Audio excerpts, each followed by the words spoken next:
as I'm looking out this window, I forever dream I can shine the light up on everything. They say the obstacles are easy, but it never seems like. Hello, hello, hello. Dreaming just a way to a beautiful light, yeah. Hello, hello, hello. I fly during the day, but a star by night, yeah. Hello, hello, hello. I take what I can take, and I start to fly, yeah. Hello, hello, hello.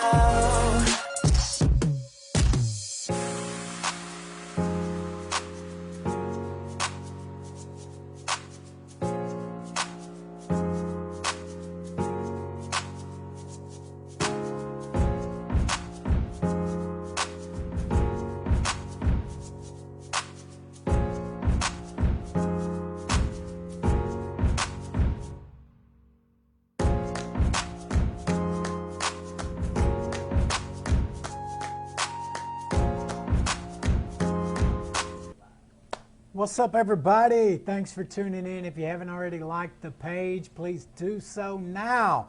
Welcome to the Recovery Clinic, where we carry a message that anybody in active addiction can lose the desire to use and find a new way to live. Even a couple clowns like me and Chris Dickey. Chris, what's up? We're carrying that message. Carry it, like on your backpack. We'll pick you up. Pick you up. If you fall, we ain't gonna let you stay down. Yeah. Yeah, and if you slip, you don't got to slide. Did you talk about liking and sharing? Like the page.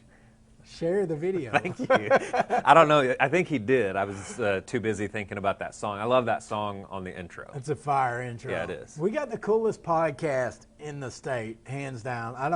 There's some good ones. You got like Crazy Talk. Those are really good, and I've heard some other ones, but I love the Recovery Clinic, the message, the dynamic. I love the guests that are willing to come on here and be fully transparent, all the way from someone like you and I. I mean, I came to Arkansas with a suitcase full of clothes in a record, all the way to the governor spending some time with us last week. Yeah, that was cool. And he talked about, his personal family struggles with addiction. And that was the first time I'd ever heard him share that. Yeah. That was really cool. Why is that? Well, it's because addiction affects pretty much everybody. Everybody, yeah. It's in every family. Yeah. Doesn't matter how small that family is. Addiction's far-reaching. But we've created the Recovery Clinic to continue to provide hope, support, and accountability to spread the recovery message. Because if addiction is wide-reaching, well then we're going to make for dang sure that recovery is wide-reaching. Yeah, that's a broad and roomy highway. That's the cool part, right? Like we need because in the recovery culture, you're taught that you got to change people, places, and things. And right? just kind of like you're in this little recovery bubble. You're not supposed to really talk about it. Yeah. You're supposed to just do your thing. Yeah, not cool. No. Not cool. I'm not going to not talk about recovery. Good. Yeah, I don't know how to not talk about recovery. Actually, to his cue, welcome everybody who's watching. If you share your story, share in the box. We want to interact with you. Today we have a provider spotlight towards the end of the show that we're going to talk to the Harbor House initiative up in Northwest Arkansas. But right now it's just me and Jimmy. We've had guests on every week for a while, and we're just going to kind of update and spend some time with you. And so if you have any ups, downs, put them in the box, and we want to interact. So welcome to Sherry, Evans, Michaela, Brett, Billy Frank Butera Jr. Yeah. That's a name like mine. I got 4 too. It's actually Butura. Butura. Yeah. Butura. Yeah. Sounds like a perfume line. Yeah.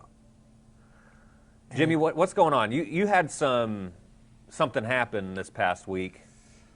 Yeah. Oh, my wife's called window. me up, yeah. And I'm not going to mention her employer. But No, just right. Yeah. So for sure, we can talk about that. Yeah. We got her car got broke into. It was one of 3 cars. And so, like, our windows are tinted, or it was tinted. The window I've had to replace it with, it's not tinted yet. So my wife's riding around in this minivan with multiple tinted windows and one non-tinted window. But she had in there a a makeup bag, and I think the makeup bag was her purse, right? They thought it was her purse, and so with that, they broke in the car. It was just really weird. They just broke in but didn't take anything. Yeah. It was just an inconvenience. Yeah. And A so big one. I kind of recognized it immediately, like I've been on that end. Yeah. And so now I get to experience what a lot of people in normal everyday life went through when I was in my addiction. Out there, Tasmanian devil in the... Yeah. Yeah. And Yeah, so it's a different side to be on. I figure it was either somebody in active addiction acting out, or it was just pure desperation or mischievousness. Either way. Yeah, either way. You were either trying to fit in with somebody, you know, because people don't just do stuff like that by themselves. Yeah. Like I never did a petty crime alone by myself. It Yeah. doesn't fit. Or they were desperate.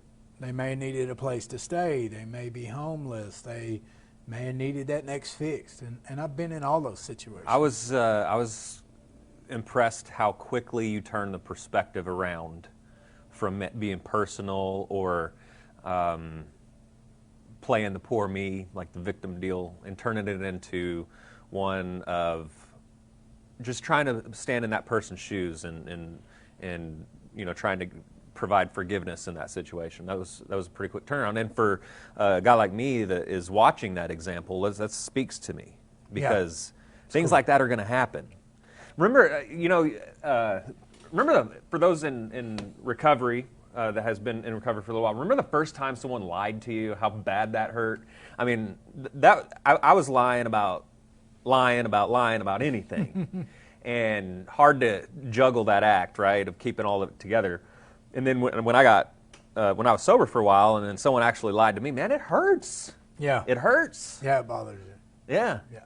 And so it's kind of like, you know, standing on that side and feeling my actions from that past kind of reinforces, I don't want to go back there. Yeah. I want to stay as far away from that as I can. Yeah. And so anyway, sorry you had to go through that, but thank you for sharing. And Yeah, so I shared it, and I knew my wife probably wouldn't want me to share it, but the reason I shared it was not to be like somebody broke in our van. You know, that was not the thing. Right. And it's not like if I'm angry. I never use social media for angry stuff. I don't vent. I don't soapbox on it. Like, that's not it. Like, there's so much negativity already going on. Like, and we've recently, like, I'm going to just say this, like, I just saw it again this morning with Michaela, you know, who was on our show recently. Like, we use social media for whatever we want to use it for. I choose to use it for positive and to reach people. And so I chose to use that. Like, I'm not mad. Like, I've been there. Yeah. Me and Chelsea have no right to get mad about something like that for the life God has given us today through recovery. But like if by chance the person's in the same city as I'm in, he may see that, Chris. Like, there's a high probability and it's been shared a couple hundred times. Yeah. You know what I mean? So what if that guy sees that? And what if he calls me? What if I can get him into treatment? And what if he goes and lives in Next Step Recovery Housing? Talk about the ultimate redemption story. You know what I mean? You broke the right window, lucky guy. Yeah. You know? Exactly. You know, that's the potential it could Well, have. and that's the thing, though. Those things can be a distraction, an easy distraction for people, especially right now. We're raw, we're emotional, and that, you know, a broken washer and dryer, a flat tire can send someone off into a spiral of negativity. And so keep fighting the good fight. Thank you. We are, as you're aware, last week we talked about the upcoming Red Ribbon Week, which started Monday. It will go all the way till Friday. Just want to, you know, in our schools that's where I started experimenting. Well, no, I mean, I started experimenting at that younger age in high school, and so it's important that we continue to try and spread that message of hope or spread that message of awareness to people. In fact, the University of Michigan reports 1 in 3 high school seniors who misused a prescription opioid later used heroin. Of course. 33%. And then when you're not just using heroin these days, there's most likely going to be a hot spot in there with illicit fentanyl being mixed in. Yeah, you're not using heroin at all. Like, people ask all the time, what's the difference between opiates? What's the difference between heroin? What's the difference between fentanyl? And there is no difference right now. Not in the state of Arkansas. I can't speak for any other state, but the heroin you think you're getting, like, people aren't even saying they're doing heroin anymore. They say they're getting fentanyl.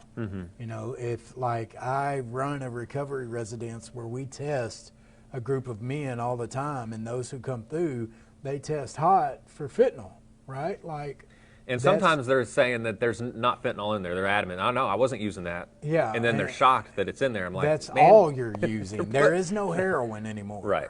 And the pills that you're using, they're not opiates. Like, you may go get a real one, but a pill press is so cheap. What law enforcement is seeing right now is pressed pills. Yep. You're literally getting fentanyl pressed as a Roxy 30. Or you think it's a Xanax or whatever. Yes. And it's sending you to the grave or the ER. Yeah, absolutely. You know, I have a couple 8-year-olds, and so I do like most dads do. In the morning, I hug them, give them a big embrace, especially in today's day and age. And then guess what? Next, I frisk them. What do you got? What do you got? While you're hugging them, like, yeah, no, I pat them down, like make sure they're not taking. See, I don't want to be a passive parent. Yeah. I want to be involved. I want to be knowing what's going on. I want to learn the lingo. I mean, you know how it is. Like, there's a different language that teenagers speak, and I want to catch this stuff before it becomes an issue, you know, if there is one. So yeah, absolutely. We know the pandemic has been hard on a lot of people. That's why you and I created this show, created this platform. Yeah. I got to share statistics. It's not a fun fact, but it's an important one. Okay. Overdoses, both fatal and non-fatal, have increased 20% compared to the same time period in 2019. Yeah. And that might be an actual conservative figure. It may be a lot higher. That is a conservative number. It might be a lot higher than that. Yeah. And so you can't give all the blame to the pandemic, because I've seen studies and reports that have shown that we were already starting to increase. I think because we let our feet off the gas pedal on some of this. But you can definitely link the lockdowns, the loss of job, disruption in treatment services. Right, absolutely. To some of these increases. Yeah, COVID has tore the recovery community apart. It's tore the economic community apart. Like, and the mental health and substance use, it's on the rise, man. And 40 states have reported between a 20 to 50% increase in overdoses. Yeah. But I do have to say, Arkansas has seen a decrease, a double-digit decrease. It's because we're doing something. We're creating a model, and hopefully we can reach some other states and help them identify what we're doing that works, and maybe they can put their flavor on it and implement it in their own state. Yeah. I at the risk of sounding biased, I mean, what we're doing in Arkansas is way above average. Yeah. I mean, we're actually being really innovative. Our state leaders, our officials are letting recovery persons influence policy that impacts people like us. Yeah, and this is a good segue, Jimmy, into, you know, we've got 6 days left in this election cycle. Yeah, 6 go days. vote. Yeah. Go vote. This is not a political statement. It's a duty. Yeah. If you can vote, go vote. If you haven't already voted, go vote.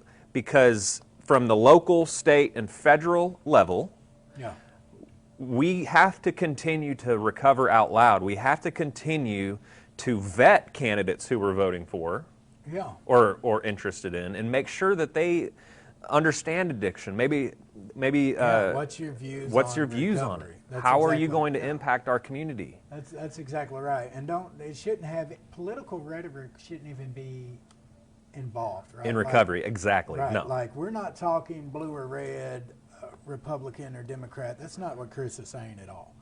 And so for a lot of people, especially people that follow our page that have a colorful history, may not even understand that they can vote. You know, you can vote. You can, especially if you're off of parole or probation, if you've completed your obligation to the state of Arkansas, you take your discharge paper right up to the county clerk's office, and that's that. You literally register, and from that moment on, you do have a voice. Yeah.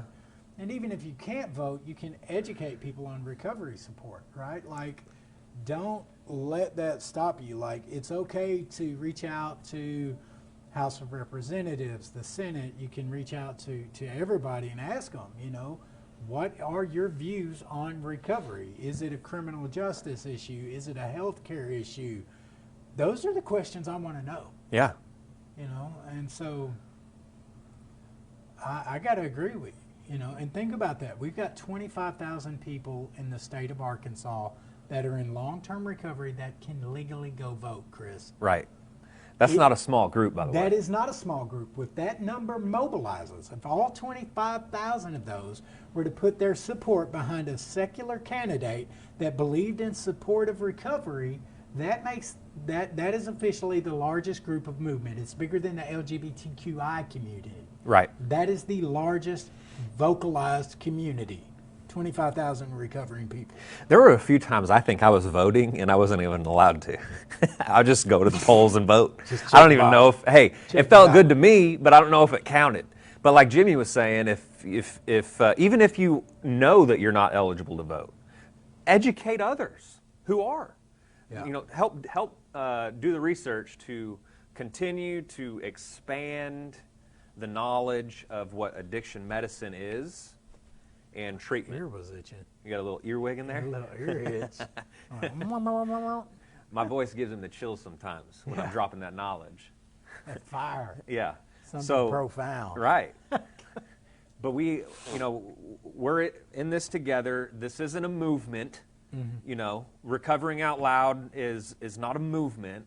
Right. It's our lives depend on this. You know, Stigma kills people. Shame kills people. And until we normalize the conversation around addiction and recovery, people are going to continue to die because they're too afraid to be humiliated for coming out and reaching out for help. And I'm glad Chris brought that up, because the way we humanize the disease of addiction is talk about it. The more we talk about it, the more we humanize addiction, the less people die. And we recover out loud so that people don't have to die quietly. Right? And so when you're talking about stigma, a lot of people, you know, most of you guys see it as a judgment, right? Like you're deciding. A condemnation. Yeah. It's a stain or a mark on a person, right? But go deeper than the textbook definition. Stigma, at its core, is discrimination. When someone is stigmatizing us, they're picking and choosing who they deem worthy of life and death. You're picking and choosing who you're okay with living and who you're not. I just don't understand that mentality, man. Mine or the definition Just I just said, or the just stigma? the people. Me looking at somebody and me being that judge, jury, and executioner. Well, that's what it is. I know, but That's what what I'm it saying is it's heartbreaking. Yeah, it sucks. Yeah. Just because it hadn't happened in their family, maybe, or maybe they have. Right. So here's one of the hardest issues to overcome with a person like me is addiction is a treatable illness. Right. Right? Right. But what came along with my story was, you know, I was, you know, I'd get in trouble. I had some pretty bad behaviors in my family. And I can appreciate where they were looking, standing in their shoes, like, hey, this guy may have a mental health issue, right? Yeah. But dude owes me $5,000. That's hard to separate. right? That's hard to separate. Yeah. When I'm getting in fights with my family and, calling them names in a blackout because I'm drunk, right? Right. It's hard for them to say, yeah, I have sympathy for that illness. It's hard. I understand that. It's a challenge. Yeah.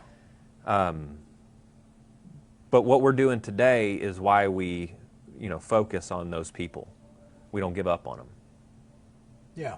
Yeah. Am I making sense on that? Yeah. A lot of people gave up on me. I get it. Yeah. You know what I mean? The sixth time in jail is like, yeah, there was. this guy doesn't want help. Yeah. Yeah. But that's not true. That couldn't be farthest from the truth. Yeah. Well, that's the mindset that we have a choice in the matter. Right. And we don't. Like, I chose to use the chemical. That was my initial choice. I did not choose to become a person in long-term addiction. I did not choose a mental obsession that would become the driving force of my life. I did not choose hepatitis C. I did not choose jails, institution, paranoia, and insanity, Chris. That's not what I chose. I chose to use because the people around me made it look fun and appealing and attractive. And when I used, suddenly, for a brief moment in time, I escaped the reality of everything I didn't like about me. Yeah. And so I used again. But that choice progressively became something else's to make. It was not my choice anymore. Yeah. It's progressive, it's that's the nature of it. It's a dog, it's a beast that's just unquenchable. Yeah. I would do things that Big word. Unquenchable. Yeah, like that.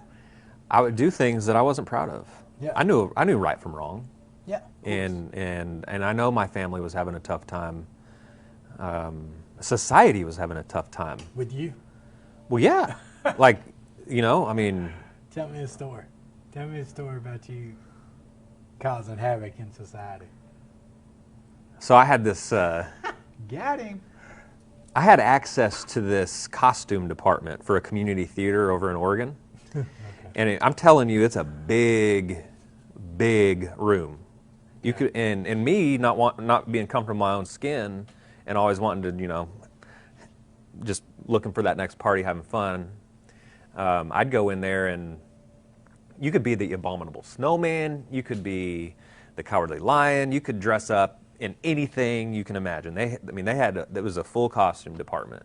Yeah. And my sister was 6 years younger than me, and so she'd find me passed out drunk as the abominable snowman. She didn't want to bring friends home anymore because I'd be dressed up as the cowardly lion, wanting to fight her friends. They put them up, Yeah. that kind of thing. I was like, I know, I was way out there. I dress up as Spider-Man and just scare people. But this one time, I was parked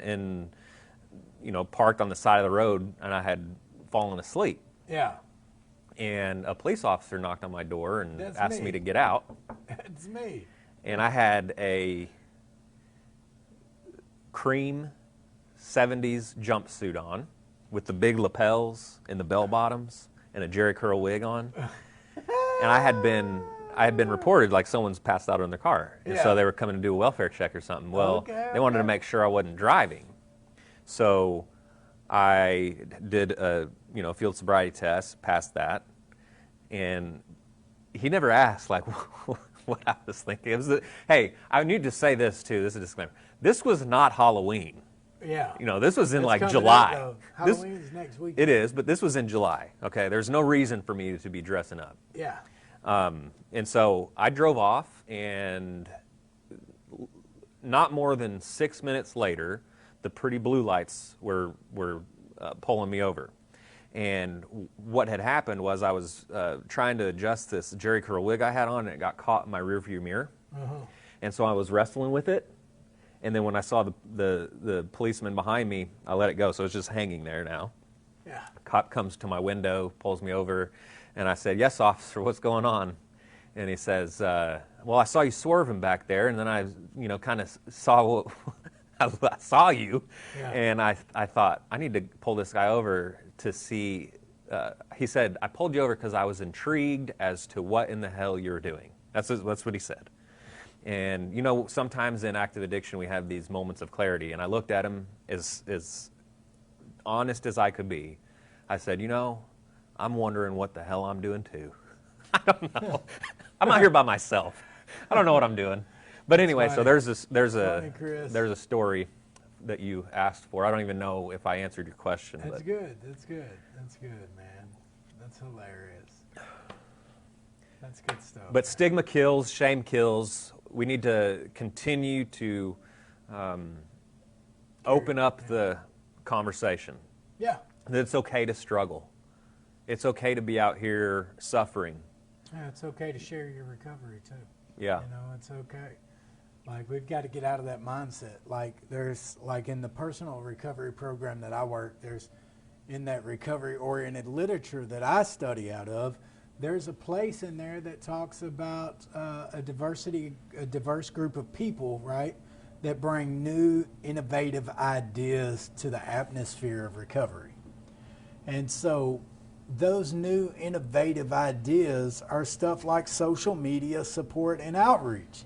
Like, we can't stay prehistoric. Addiction has evolved, and so recovery's got to evolve, right? Like, if it doesn't, we're not going to be able to fight. It's like fighting a supercharged version of Mike Tyson and you being the old school Mike Tyson, you know? Yeah. Your old school recovery hits hard, but times have changed. Social media and technology play a part, and they determine and dictate everybody's daily beliefs and values and activities, period. Like, you can be home alone, grab your phone, and suddenly see a social media trend where 5 of your friends are headed to an event, and now all of a sudden your plans have just changed and you're going to that event. So anyway, he's done that to me. I ended up in Virginia with him. Yeah. He said, hey, Facts. I mean, yeah. Yeah. So I got to share something that I saw this morning that really, really hit me in my heart. Go for it. I saw this post, someone that was 22 years old had died of an overdose. Okay. And this person had posted their bucket list. Okay. And it, you know, for all the people that think that these aren't accidental overdoses, you know, that couldn't be further from the truth. All of these are preventable. I know that people they want to live. Yeah. And it's just they're up against something that doesn't care about any other ambitions or dreams. So I'm going to read a couple of these bucket list items that this person has on there. Okay. To go on a cruise, to have a kid, to get a college degree, to buy a house, to start a career, to host an art show, to visit Spain, to see the pyramids, to see Big Ben in London, to ride an elephant, to kiss under the Eiffel Tower in Paris, to walk the Golden Gate Bridge. And when I read that, I just thought of the nearly 200 people that we lose each day to accidental overdose. Yeah. And, you know, that's just one representation, Jimmy, just one of the close to 200 people we lose each day. And so for all of you that are watching, thank you that we are together and carrying this message of hope to people that could start their first day today and recover. That's right? Yeah. And we can't do it alone. We can't do it alone, but we're stronger together. And together we're the tie that binds. You know? yeah. And so while those are very, very hard to read and accept because it's enraging, there's a lot of other emotions. You get sad, frustrated, fearful. But I always turn my attention to the recovery community, that we have a unique experience that can break those walls of denial down. Yeah. And a person can say, today is the day I want to change. Yeah. and then they reach out for help and have an amazing amount of courage in doing so. Yeah. So, yeah, I agree. And yeah, you're exactly right, Chris. And that's sad. You see a bucket list, and you can't deny the fact the person didn't want to die; he wanted to live. Yeah. And I love that thing you say about addiction, right? Chris always tells me, Jimmy, you've got a brain that thinks it can live even if you die. Yeah. I love that, right? Like that's the reality of addiction. It's very, egotistical in that way. Very arrogant. Yeah. I love that. Listen, we got a few minutes before the provider spotlight, right? Mm-hmm. So I want to talk to you about, and I think we have different views on this. Sure. And so this is good, right? Like this is where the good dialogue comes in to Jimmy, because I'm going to be the devil's advocate, and Chris is going to come at it from a different view, right? Like everybody knows Michaela, right? Like Michaela was on our show. She's got a viral video where she overdoses. She's got a strong social media presence. A lot like Recover Out Loud with Chris Dickey, a lot like Jimmy McGill, you know. And so Michaela uses her, and she's very photogenic, right? And she uses her social media to kind of, she's an advocate like we are, right? And so she's raising money for a homeless person that goes to local recovery meetings, and she sees him in there, and it's cold, like right now it's raining, and so she starts posting on Facebook that she wants to raise money to help this person. Now she's publicizing it, right? And so she's capturing all of this on video and posting pictures through Facebook. But at the same time, what she's trying to do is keep herself accountable so that people see, because they're sending money, because Michaela's not rich, you know what I mean? She's swagged out, she's young, she makes God and recovery cool. I love that. I dig that. Faith Gang, yeah, that's our stuff. And so people are sending money to this Cash App, and she's taking the social media with her and showing what she's doing with the money. Okay, I'm in Sam's, I'm buying this, I'm buying that. And suddenly she's got inspired to do it on a bigger level. What happens is people start hating on her for it, right? Now, I see that side of it, but as a person that's got almost 16,000 followers on my social media, I'm used to a lot of hate because I do stuff in the spotlight. Are you familiar with this situation? Mm-hmm. What are you thinking? Oh, well, yeah, you're just wanting free press and publicity. You want all that stuff, right, Jimmy? That's why you're doing it? So that's part of that. I mean, when you say hate, I mean, I want to, let's identify what that is. Jimmy's out here, his ego drives him to be in the public spotlight. That's what people say. Right. Right? I mean, I've read. Yeah. Yeah. And that's what they were saying about Michaela, too. Like, they're just trying to get a pat on the back. Right. But the truth is, people were sending her money to the Cash App to buy the homeless person food, sleeping bags, and shoes. And she wanted everybody, she was public about asking for the money. Yeah. So she was going to be public about justifying the money. And so what aggravates me is you got two kinds of people. You got the people who get off their butt and go do something, and then you got the people that don't but want to talk about the people who do. Mm-hmm. Okay, so it's easy for you to sit back and judge somebody's motives. Well, what are your motives? You ain't doing nothing. You ain't even thinking about making the community better. But that's the type of disunity that tears the recovery community all the way apart. Yeah. Okay, my personal recovery depends on my support from you and everybody around me. That's the type of stuff that'll run somebody out. And I'm going to tell you something else. If that's the type of stuff you're doing and you're talking about somebody like that, Chris, you really ain't working no program anyway. You know what John would tell me if I went to him and told him that I've been gossiping about somebody who was feeding the homeless because I didn't like what they was doing? My sponsor, and he's got 38 years clean, John is something serious, would tell me, shut my mouth, mind my business. That ain't got nothing to do with my program. And so if you're doing that and your sponsor ain't told you that, you're probably not doing nothing in recovery your dang self. Yeah. But go ahead. I don't vented. No, I mean, I think that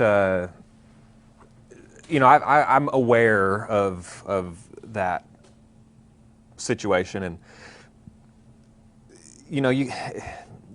you're identifying and bringing awareness to a part of social media that's the devil. Yeah, yeah. Just that negative wasteland, Right. that abyss that Right. that. They want her to use social media to post negative stuff. I mean, She literally used her platform Yeah. to help a homeless person get food, clothes. It's storming and cold Right. outside. I don't have a jacket. First thing Ricky Williams said to me this morning, Chris, dang, Jimmy, you ain't got a jacket. yeah. It's cold outside. So, right, and I can, so I don't ever, I know Michaela's intent wasn't for any Right, publicity. It's okay to see it from two different right. perspectives. I know that about her, that she didn't go out there to get an ad a girl or to get the publicity or to get more likes, to get followers. Right. I know that certain people Do that. saw that Yeah. and equated it to people that do that. Right. You remember when all the damaged property that was going around at the beginning of the pandemic in the George Floyd deal? Yeah. Yeah. All the aftermath of that.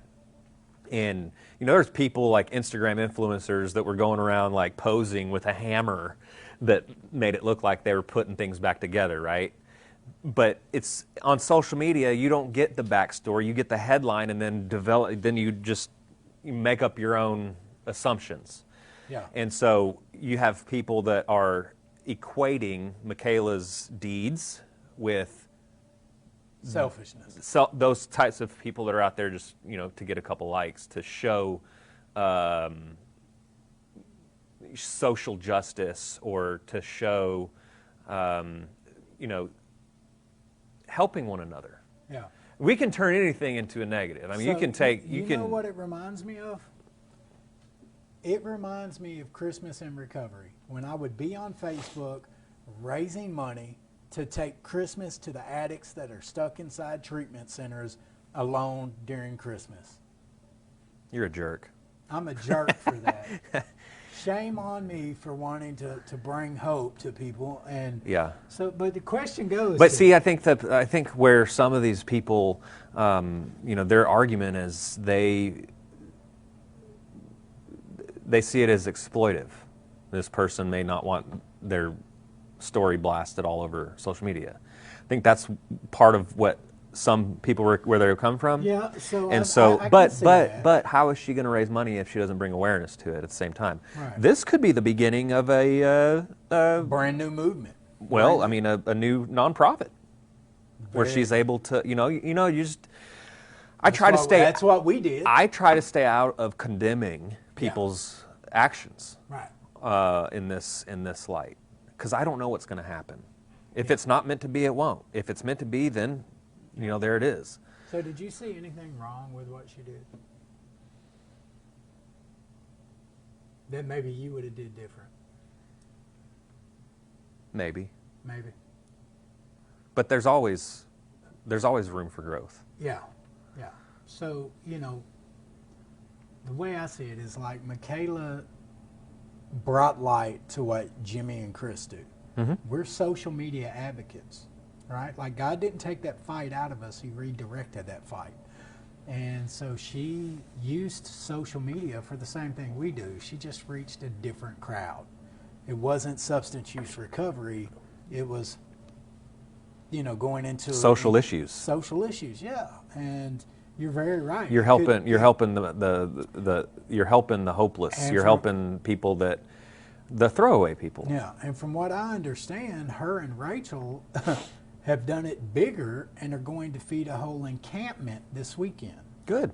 See, it's already growing. Yeah, it's growing, and I've seen other people implicated. But what aggravates me, my question is, if you guys watching are one of those people that had a negative viewpoint on it, my question that I would pose to you is, what are you doing to contribute to the solution? Yeah, and if you don't like what Michaela's doing, Go do it better. well, help her. Go do it Help her better. do it better. Yeah. Or do something different. Dude. What up, cuz? Hey, that was profound, Ricky. Hey. Hey, so we're excited to. You think we're ready? All right. We're excited to bring Jimmy Wooding on, the director of Harbor House over in Northwest Arkansas. Jimmy, can you hear us? Muted. Oh, there you are. Hey. Give us a couple weeks and we're going to make it happen. Jimmy, how are you doing? I am Jimmy Dandy. Good. I could have. How about you all? $5 that was going to be her reply. We're so excited to have you on today. We're looking forward to learning more about Harbor House and everything that you all are doing over there. For our viewers, will you take a couple of minutes and just kind of introduce yourself, who you are, and kind of the overview of Harbor House, and then we'll dig down into the weeds on it. Okay. Again, my name is Jimmy Wooding. I've been at Harbor House for about 7.5 years. Harbor House has been around for over 50 years, one of the first treatment centers in the state. We have a men's residential facility, a separate women's residential facility, an outpatient clinic, a reentry clinic. We have 17 sites across the state and are continuing to grow. Let's see, what else would you like to know? Well, how many beds do you have for men and women who are seeking recovery? We have 30 women's beds and 30 men's beds. And you guys, one of the questions we are interested in learning about is, some of the pandemic has limited treatment services to a lot of facilities. Tell us how you're kind of evolving and making sure. Well, of course, we require masks and we require those plastic goggle things. I don't even know what they're called, but PPE, and of course, try to social distance. We've had to have our groups, we cut them in half now, and so that, we can social distance better. But we kept right on going because, as you know, if people don't come in when they can, they could die. And that's not an exaggeration. People think that it is, but you guys, know how that goes. So we never shut down. Now, we did have to limit how families interact with the folks that are in treatment. And that's especially hard for little kids and their parents. But we had to do that to protect everybody, staff, patients, and family members. Well, we're grateful that you stepped up and were able to come up with the solution to continue treatment services, and better than most that these are essential, critical services, and people, it's not that they could die, they are dying if we're not available. So we appreciate your continued efforts to have access to treatment. Yeah, absolutely. Miss Jimmy, can you tell us a little bit about the different sites? I think you said you had 17 sites across the state, and working for the state, I know that Harbor House is definitely probably one of the biggest heavy hitters for treatment and recovery. And so I would really... Jimmy, I can hardly hear you. I've got my sound all the way up and I can't hear you. You know what? It's this mic that I'm on. I'm just going to grab it. I can hear you. Can you hear me now? Yes. Awesome. Okay. So can you tell us a little bit about the 17 different sites that Harbor House has got across Arkansas? And I would really like to hear about the reentry efforts. I know that you guys are working really heavy with the 100 Families, which is a governor's initiative, and Harbor House is just all over the place. So how do people access these different sites that you've got, Miss Jimmy? Well, we have a toll-free number, but we have a local number for each one of them.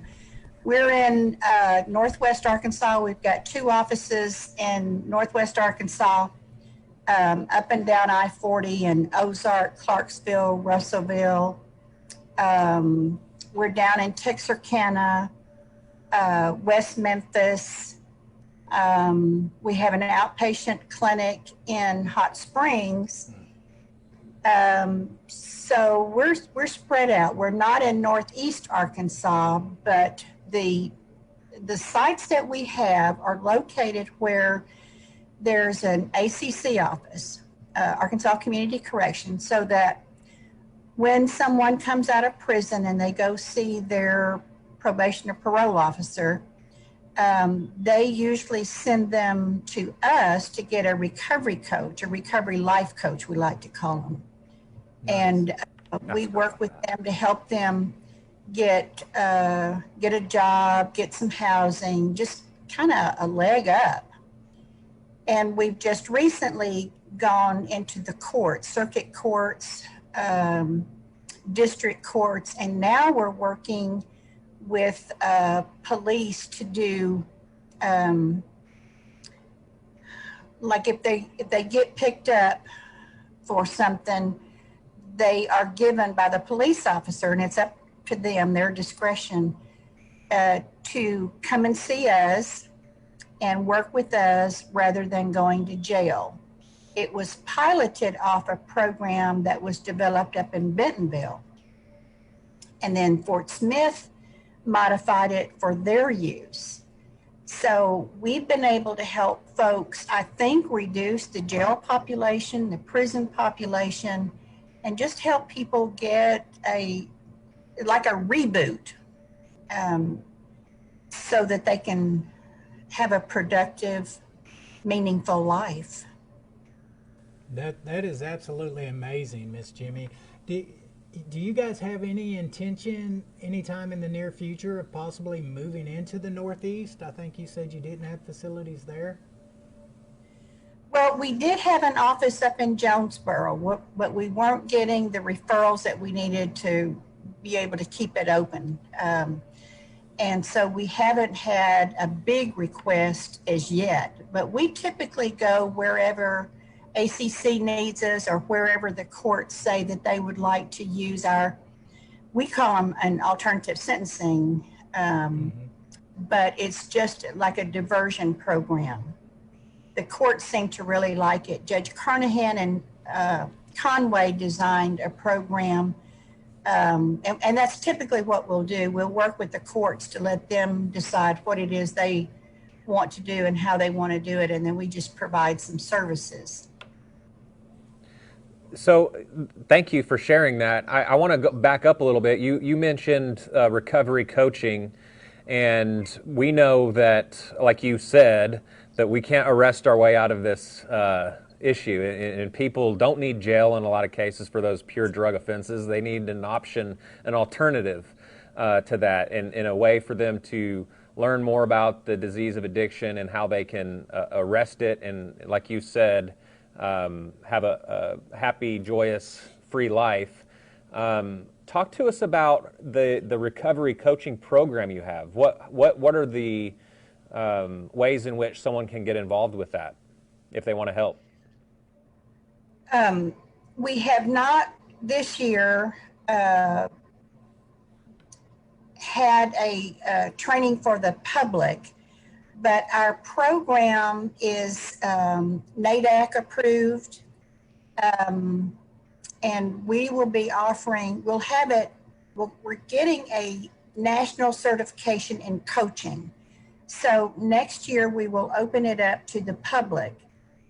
What recovery coaching is more like counseling with a coaching approach. In other words, we don't focus on pathology. We're helping someone where they are now, point A, to move to point B, where they want to be. And it's almost a structured path with multiple pathways on how they can get where they want to be. Yeah, and your recovery, I'm really familiar. Jimmy trained me. That was actually the first training that I ever received was from you, Miss Jimmy. So I've got to thank you for that. It's definitely contributed to my knowledge. A lot of times people get our program, the Peer Recovery Program, and your program, the Recovery Life Coach, a little bit confused. And that's understandable. They're both very similar, but yours, like you said, has more of a clinical feel to it with the coaching aspect. And I really like the way you worded that and framed it up real nice. So if somebody wanted to do that particular model that you're using, you do or you do not have to have direct lived experience? And you do not have to. It always helps, and that's what we would prefer. Right. But we have so many people that have had it's touched their lives, Right. and they have this burning desire to be of help and be of service. Yeah, I love that. So if somebody wants, will there be, like, when you get this new certification that you're working on, this national model, will there be a link for people that want to go through the Harbor House model of recovery life coaching? Will they be able to go to your website? How do they sign up for that? Yeah, they can go to our website, recoveryhhi.org, and they'll be able to see our training schedule when that comes open. We've had people from other states ask us about our model, and it's well, you need both. You've got to have your peer specialist, and the recovery coach works with peer specialists as well. Yeah, I could see a strong component combining the two. Well, and that's what we do. We have peer specialists, as many as we can get. But it's just absolutely essential. But I think working hand in hand just increases the odds are that someone will stay in recovery when they use a model like this. That's good. Well, thank you so much, Jimmy, for coming on and sharing a little bit about Harbor House and what you do to continue the fight to help people find addiction recovery. Is there anything you'd like to say in closing to anybody that's watching that you want them to know about Harbor House? Well, this is the first time we've announced it publicly, but we are about to close on some property in Hot Springs, and we will be opening a treatment center there probably in the next couple of months. And so we'll be looking for, much needed. Thank you for sharing that on the Recovery Clinic, by the way. Thank you Exclusive. for letting us be that exclusive. Thank you. Well, we look forward to hearing more about that. I'm sure there's going to be some press releases as that gets closer. So let us know if we can do anything to help. Thank you again for coming on. I appreciate your having me. Thank you so much. All right. Jimmy, My man. before we close and you take us out, I want to share a story that happened past weekend on Saturday. Okay, share it. So my daughter's 8 years old, my nephew's 8 years old, and they're in ATA karate. Yeah. Okay. And they had their first, not my nephew's first tournament, but my daughter's first tournament. So she's got butterflies. She's wanting to throw up, like getting ready to have to go out there and be the spotlight. She can't stand that. And so being in karate has really helped her come out of her shell.